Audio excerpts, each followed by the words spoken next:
Jade plant और money plant की growth को बढ़ाने के लिए आज के वीडियो में आपको बहुत ही नेचुरल और कुछ ऐसे खाद बताने वाली हूँ जिससे आप अपने जेड और मनी प्लांट की ग्रोथ को डबल कर सकते हैं। यदि आप इनकी कटिंग लगाना चाहते हैं तो ये बिल्कुल सही टाइम है। आप इनकी कोई भी एक छोटी सी कटिंग लेकर के 2-3 इंच स्टेम मिट्टी में दबा दीजिए, अपने आप ये पौधा ग्रो हो जाता है।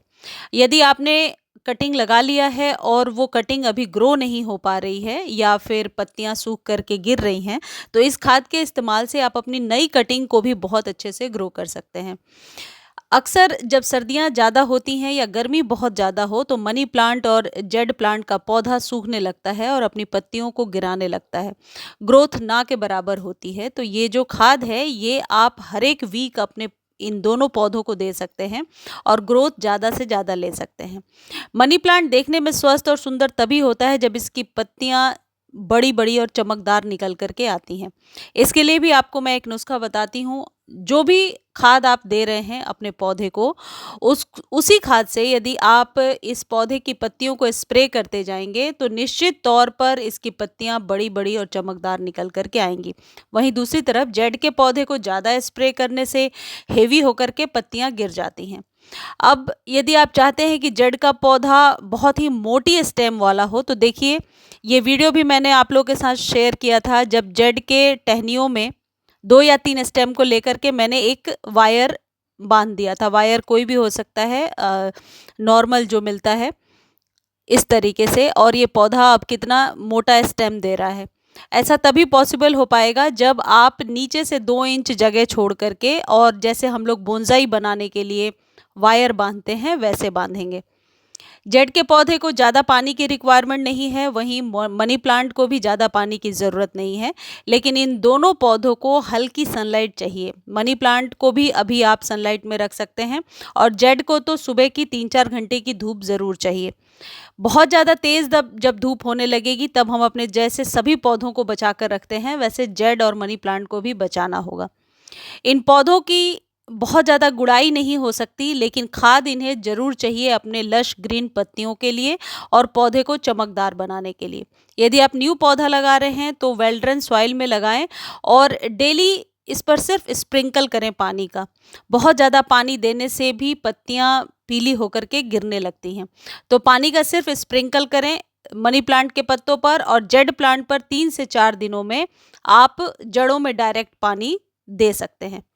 देखिए, कुछ इस तरीके से जब आप इसके पत्तों को वॉश करते हैं तो न्यू लश ग्रीन पत्तियां निकल के आती हैं। ये जो नॉड एरिया मैं आपको दिखा रही हूँ, यदि आप न्यू कटिंग लगाना चाहते हैं तो 2 या 3 नॉड एरिया के पास से कट करके आप सॉइल में दबा सकते हैं, जिससे कि न्यू कटिंग रेडी हो जाएगी।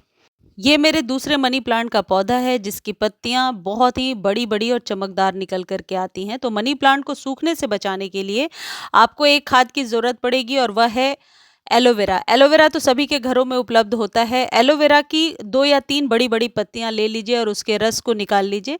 ये भी कर सकते हैं कि मिक्सर में उसे चलाइए और फिर जो रस है उसे छान लीजिए।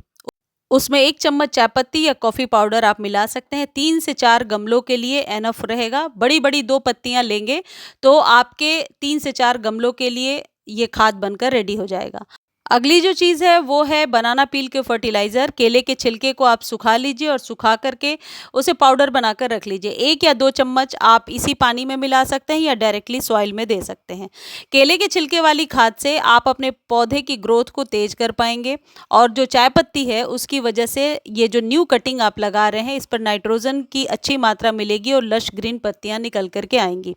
इन सभी खाद को वीक में एक बार आप रिपीट कर सकते हैं और इसे जड़ों में डाल दीजिए। ज़्यादा कुछ मेहनत नहीं है बनाने के लिए। एलोवेरा को आप चाहें तो छोटे छोटे पीसेज में कट कर सकते हैं। कट करके पानी में 3-4 घंटे डालेंगे तो उसका अर्क पानी में मिल जाएगा। और 1 चम्मच फ्रेश टी लीफ डालिए या फिर कॉफ़ी और डायरेक्टली जड़ों में डालिए। जैसे ये कटिंग मैंने लगाया है और इसकी मिट्टी बार बार बहुत सूख रही है, तो जब बनाना पील वाले फर्टिलाइज़र को देंगे तो मिट्टी बहुत ही प्राकृतिक तरीके से भुरभुरी हो जाएगी और ये आपके पौधे पर बहुत ही अच्छा असर करेगा। यदि न्यू जो कटिंग है उसमें फंगस लगता है तो फिर आप किसी भी फंजीसाइड से स्प्रे कर सकते हैं। 1 चम्मच फंजीसाइड लीजिए और उसे पानी में डालिए और स्प्रे कर दीजिए वीक में एक बार। अब सबसे बड़ी जो गलती करते हैं हम इस पौधे के साथ, पानी देने के लिए हमें एक रूटीन बना लेना चाहिए। जैसे अपने सभी पौधों को पानी देते हैं, यदि उस तरीके से पानी देना शुरू करेंगे तो ये जो पौधा है बहुत जल्दी ख़राब हो जाता है। जेड को पानी की रिक्वायरमेंट है 2 दिनों पर और मनी प्लांट को भी पानी की रिक्वायरमेंट है 2 दिनों पर। डेली डेली पानी नहीं देना है। डेली पानी देने से इसकी पत्तियां हैवी होकर के गिर सकती हैं और मनी प्लांट की पत्तियां टिप्स के पास से जलना शुरू हो जाती हैं। वहीं दूसरी तरफ यदि अंडर वाटर रखते हैं, पानी कम देते हैं, तब भी इसकी पत्तियां सूखने लगेंगी और मनी प्लांट की पत्तियां पीली होकर के गिरने लगेंगी। बाकी सनलाइट हर पौधे के लिए ज़रूरी है। भले ही आप मॉर्निंग की सनलाइट दीजिए, लेकिन मई जून जुलाई की गर्मी में इसे बचा कर रखना होता है। सबसे अच्छी बात है, ये पौधे आपके घर की शोभा भी बढ़ाते हैं और इंडोर भी आप मनी प्लांट रख सकते हैं। जेड का पौधा इंडोर नहीं रहता है। जेड और मनी प्लांट को कोई आपको बाहरी खाद देने की ज़रूरत नहीं है। और यदि आप इतना नहीं कर सकते हैं तो जो कैल्शियम नाइट्रेट की गोलियां मैं आपको बताती हूँ, उसे आप दे सकते हैं। कैल्शियम नाइट्रेट 1 चम्मच पानी में घोलिए और अपने 3-4 पौधों को दे दीजिए। इससे आपके पौधे की ग्रोथ भी तेज हो जाएगी। धन्यवाद।